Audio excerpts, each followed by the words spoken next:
आज मैं पढ़ाऊँगी पार्लियामेंट, संसद।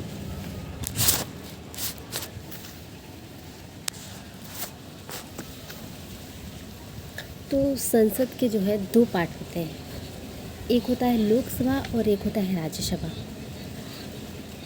तो जो राज्यसभा है इसको जो है संविधान के आर्टिकल 79 में रखा गया है और लोकसभा को आर्टिकल 80 में रखा गया है।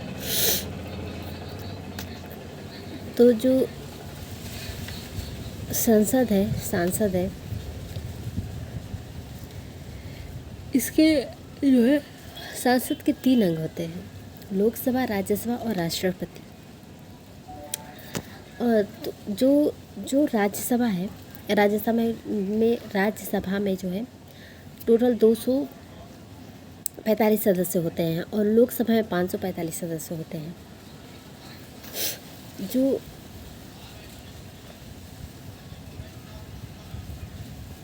लोकसभा है, पहले पढ़ते हैं राज्यसभा को। तो लोकसभा, राज्यसभा, पहले पढ़ते हैं राज्यसभा को। राज्यसभा का जिक्र संविधान के आर्टिकल 79 में है। राज्यसभा में टोटल 245 सदस्य होते हैं। और जो राज्यसभा होता है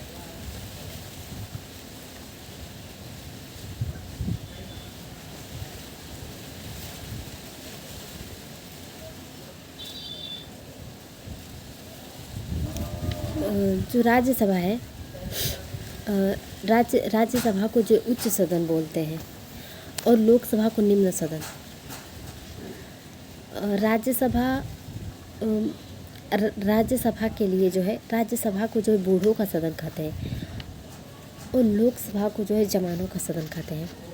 क्योंकि राज्यसभा को बूढ़ों का सदन इसलिए कहते हैं क्योंकि इसके लिए 30 वर्ष होने चाहिए। किसी भी सांसद के लिए, किसी भी मेंबर के लिए, राज्यसभा के मेंबर के लिए 30 वर्ष होने चाहिए और जबकि लोकसभा के लिए 25 वर्ष ही होता है।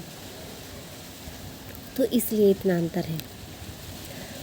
और जो है, जो राज्यसभा है वह स्थायी सदन है, लोकसभा एक अस्थायी सदन है। जो राज्यसभा है वह कभी भंग नहीं होता है, जबकि लोकसभा है वह जो है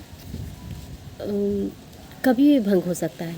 या तो उसे राष्ट्रपति अध्यादेश के जरिए भंग कर दे, या फिर अगर प्रधानमंत्री की मृत्यु हो जाए तो भी वो भंग हो जाता है।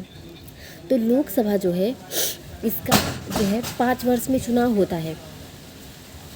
जिससे एक केंद्र सरकार का, जिस प्रधानमंत्री का कार्यकाल 5 वर्ष खत्म हो गया तो नई लोकसभा बनेगी, नई लोकसभा चुनाव होगा। तो ये एक अस्थायी सदन है, ये भंग होती रहती है।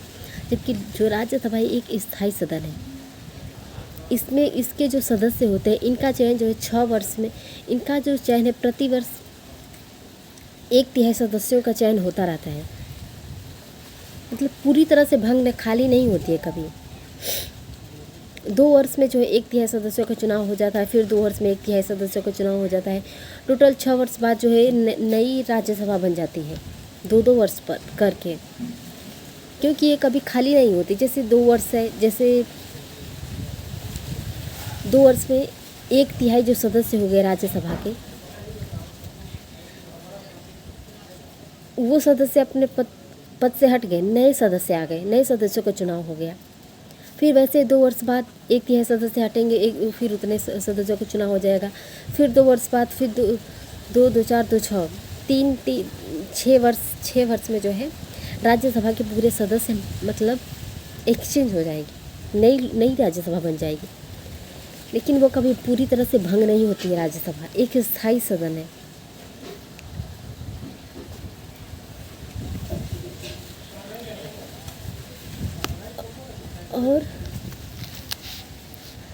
और जो है और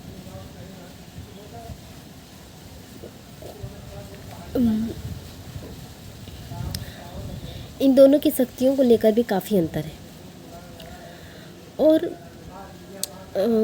मेन बात यह है कि संसद के राष्ट्रपति क्यों अंग है।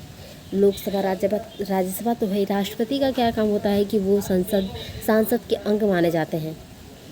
तो राष्ट्रपति संसद के अंग इसलिए माने जाते हैं क्योंकि कोई भी बिल लोकसभा में पास हो गया, फिर राज्यसभा में भेज दिया गया, उसमें भी पास हो गया, और जब तक उस पर राष्ट्रपति अपनी मंजूरी नहीं देंगे तब तक वो बिल कानून नहीं बनेगा। तो इसीलिए काफ़ी अहम भूमिका होती है संसद में राष्ट्रपति का, क्योंकि कोई भी बिल उनकी जो है मंजूरी से ही बनता है। अगर राष्ट्रपति चाहे कोई बिल को पुनर्विचार के लिए भेज सकते हैं, अपने पास रख सकते हैं।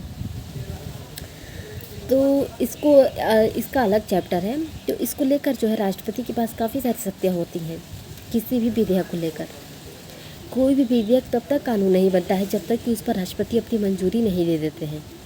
तब तक वो विधेयक वैसे ही रहेगा जब तक उस पर राष्ट्रपति का मंजूरी नहीं मिल जाता है। तो ये 3 अंग इसलिए माने जाते हैं कि कोई भी विधेयक पास होता है तो इन तीनों की काफ़ी बड़ी भूमिका होती है।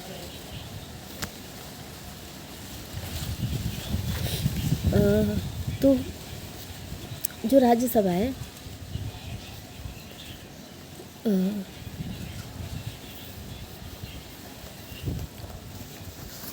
राज्यसभा में जो है टोटल 245 सदस्य होते हैं, और इसमें जो है 12 सदस्य होते हैं, 12 सदस्य राष्ट्रपति जो है मनोनीत करते हैं। 12 सदस्यों को राष्ट्रपति मनोनीत करते हैं, और बाकी सदस्य जो होते हैं वह राज्यों से होते हैं और केंद्र शासित प्रदेश से। और लोकसभा में जो 545 सदस्य होते हैं, इसमें 2 एंग्लो इंडियन राष्ट्रपति मनोनीत करते हैं। जिस एंग्लो इंडियन क्या होते हैं? एंग्लो इंडियन वो व्यक्ति होते हैं जिनको राष्ट्रपति उनकी किसी योग्यता, कला, राष्ट्र और कला विज्ञान और संस्कृति को लेकर अगर किसी व्यक्ति की रुचि है, और कोई किसी व्यक्ति की योग्यता के आधार पर भी राष्ट्रपति एक एंग्लो इंडियन 2 एंग्लो इंडियन को नियुक्त करते हैं। जैसे कोई कला और क्या है, कला का ज्ञान हो,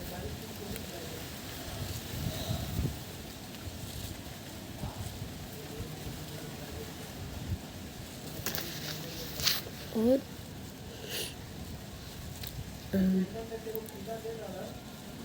लोकसभा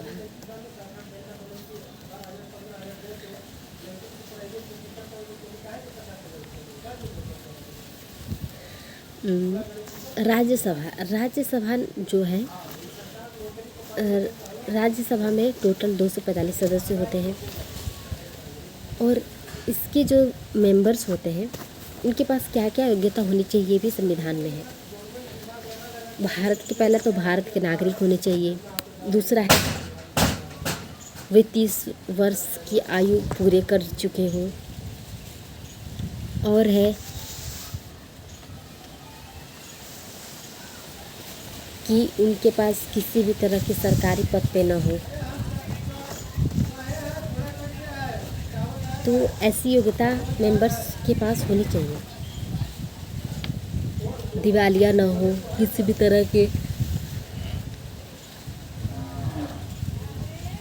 तरह का मुकदमा दायर ना हो उनके प्रति।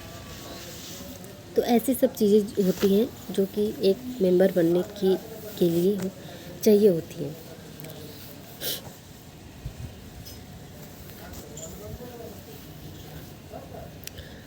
तो राज्यसभा जो है, राज्यसभा, लोकसभा और राष्ट्रपति, ये तीनों संसद के एक अभिन्न अंग होते हैं। और याद क्यों नहीं आ रहा यार,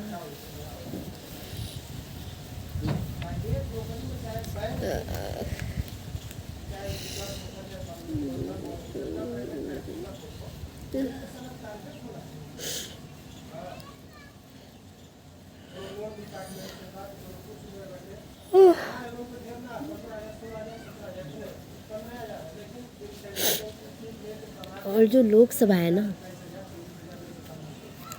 लोकसभा एक अस्थायी सदन होता है। इसके सदस्यों का 5 वर्ष के बाद चुनाव होता है। 5 वर्ष के बाद लोकसभा भंग हो जाती है, दोबारा चुनाव होता है।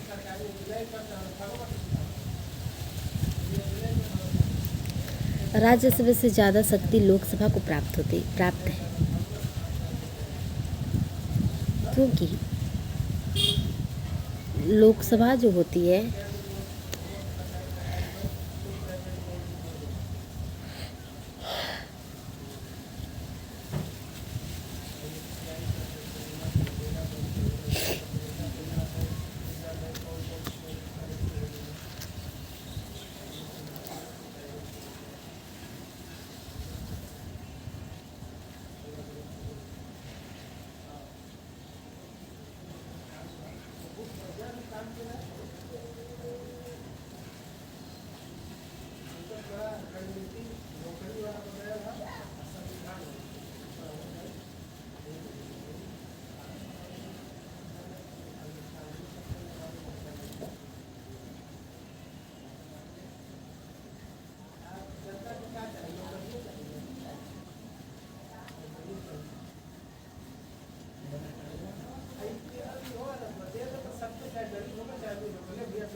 संसद के 2 अंग होते हैं, लोकसभा राज्यसभा।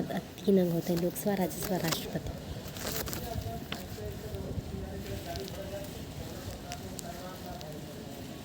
जो संसद है, नहीं, जो लोकसभा है, लोकसभा में एक अध्यक्ष होते हैं, एक उपाध्यक्ष होते हैं। तो जो अध्यक्ष होते हैं, लोकसभा के जो अध्यक्ष होते हैं, इनकी नियुक्ति राष्ट्रपति करते हैं। इनकी नियुक्ति राष्ट्रपति करते हैं।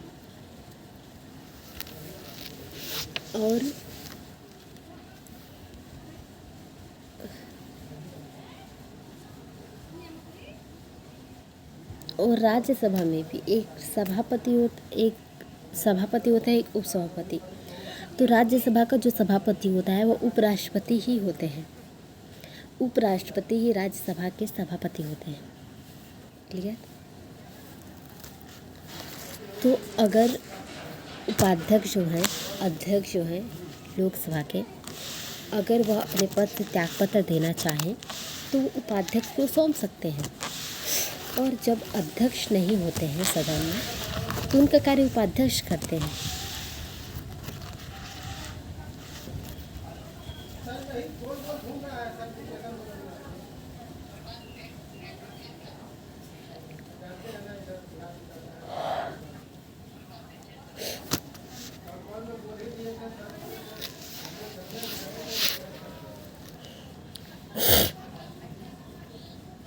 लोकसभा अध्यक्ष के समान उपाध्यक्ष को भी शक्तियाँ प्राप्त होती हैं। लोकसभा अध्यक्ष को जो वेतन होते हैं वह राष्ट्रपति तय करते हैं। और लोकसभा के जो अध्यक्ष होते हैं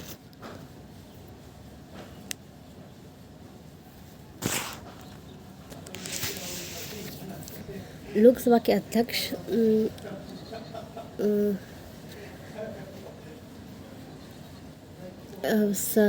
लोकसभा के अध्यक्ष होते हैं वह पीठासीन अधिकारी होते हैं।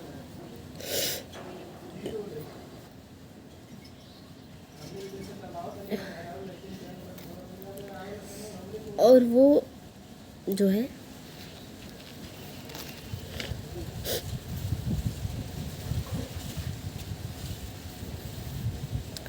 लोकसभा को शक्ति इसलिए प्राप्त है ज़्यादा क्योंकि लोकसभा जो है, लोकसभा में लोकसभा की जो शक्तियाँ होती हैं वो ज़्यादा होती हैं। लोकसभा लोकसभा जो है, लोकसभा के पास लोकसभा से ही जो है राष्ट्रपति के ऊपर महाभियोग की प्रक्रिया स्टार्ट होती है। और कोई भी संविधान संशोधन विधेयक जो होता है वह लोकसभा संविधान संशोधन विधेयक पर ज़्यादा शक्ति लोकसभा को प्राप्त है, क्योंकि कोई भी संविधान संशोधन विधेयक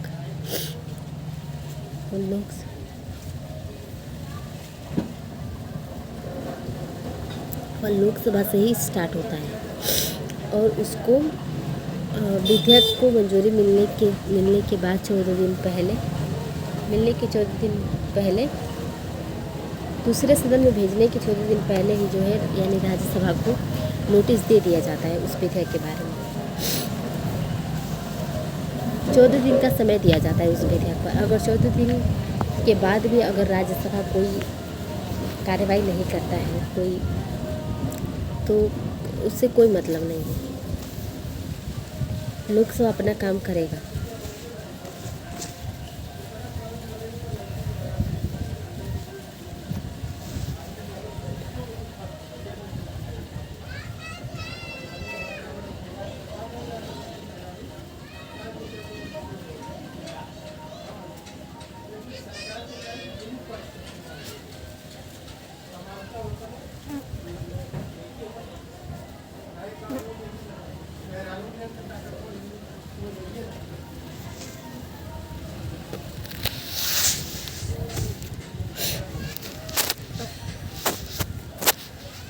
जो राष्ट्रपति होते हैं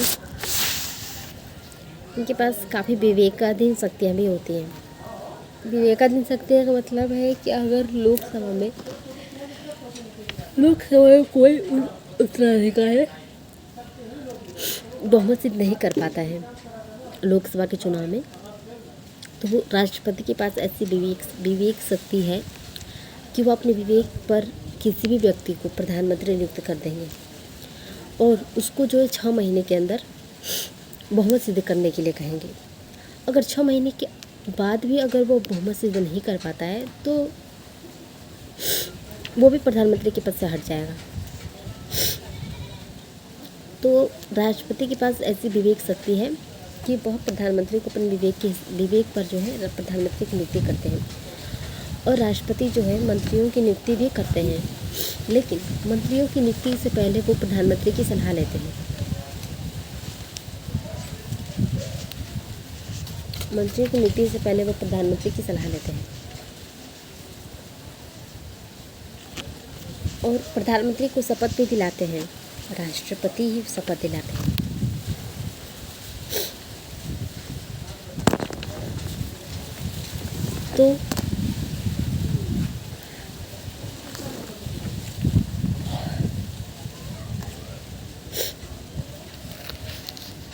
तो जो राष्ट्रपति हैं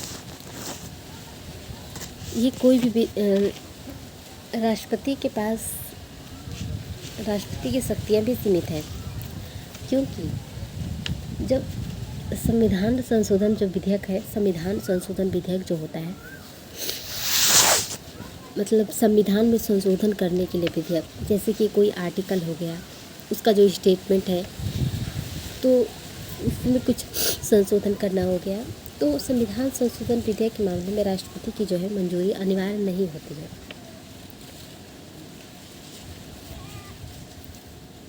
मतलब राष्ट्रपति उस पर मंजूरी देंगे ही देंगे संविधान संशोधन विधेयक पर।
तो जो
तो लोकसभा जो होता है वो राज्यसभा से काफ़ी शक्तियाँ प्राप्त होती हैं लोकसभा को।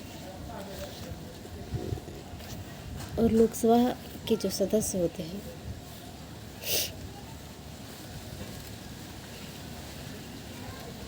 इनका 5 वर्ष के बाद भंग हो जाता, मतलब लोकसभा कभी भी भंग हो सकती है क्योंकि ये एक अस्थायी सदन है।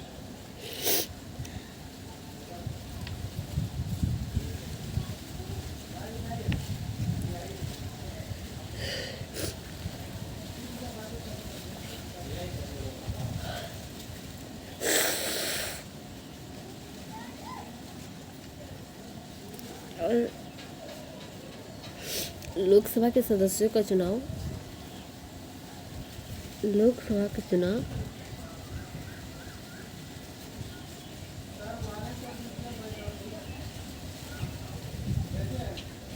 लोकसभा को लोगों का सदन कहते हैं क्योंकि लोकसभा का चुनाव जनता करती है।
राष्ट्रपति के पास किसी भी विधेयक को लेकर जो है 4 प्रकार के वीटो शक्तियाँ होती हैं।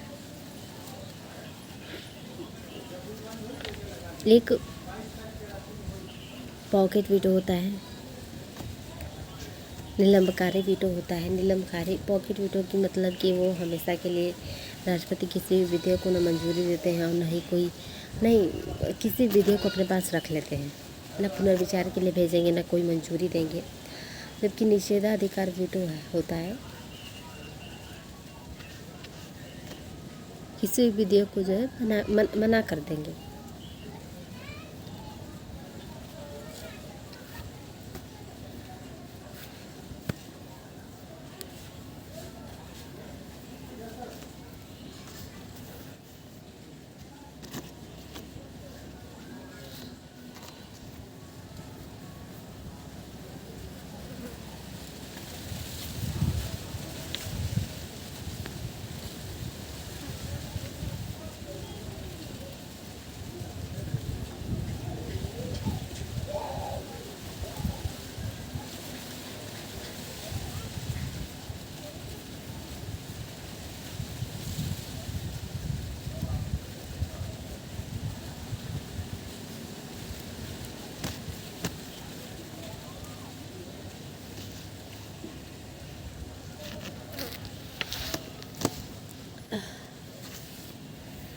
संसद पार्लियामेंट, तो इसके दो अंग होते हैं, राज्यसभा लोकसभा और राष्ट्रपति।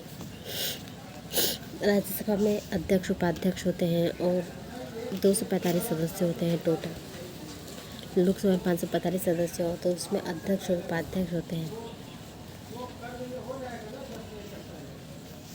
अध्यक्ष की नियुक्ति राष्ट्रपति करते हैं और उनको शपथ भी राष्ट्रपति ही दिलाते हैं।